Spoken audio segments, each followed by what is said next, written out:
How do you shape your approach to providing people access, a pathway, training, developing at the dose and measure that matches their personality to go ahead and be relatable? Is there's Sure. something there to answer, right? I think. Yeah, no, absolutely. And you're right. And I do think a lot of people, they recognize things that they may not or do see in themselves, but oftentimes don't see in themselves. So they're trying to achieve that. And so when I started to think about teaching relatability or creating this blueprint to it, whether we're talking about connection between people on a professional level, personal level, or even on a leadership level, it's really figuring out where's that scale fit that person. And so I have a framework, and the framework allows people figure out what you're comfortable with.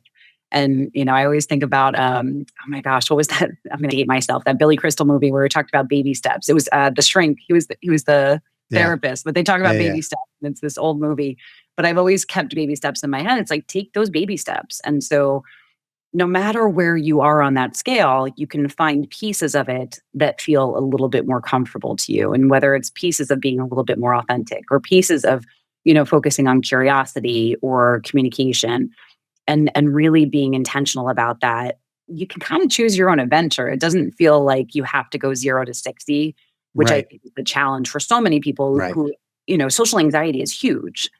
People overthink everything. And so I don't want to make it harder and be like, this is what you have to do. And they're like, I can't do that. So my goal is baby steps.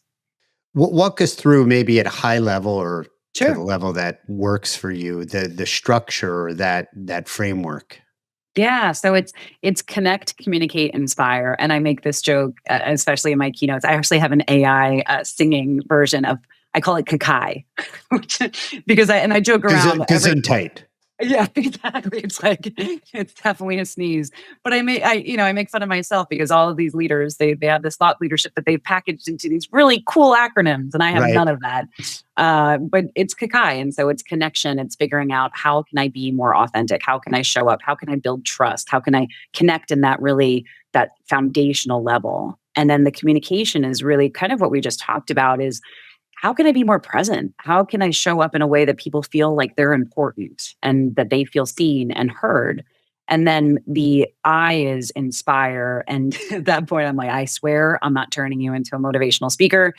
Inspire is really what inspires people to feel drawn to you. And for me, it's figuring out, it's a couple of things, but the one that I think is so digestible is our intentions around our words and our actions, how we show up because I do believe, especially in this day and age, we are the scrolling generations, and we are so distracted. We're not being intentional in our words and actions. We're scrolling TikTok while replying to a text message, Right. and people are going to feel that. And so it's really figuring out how do I become more intentional.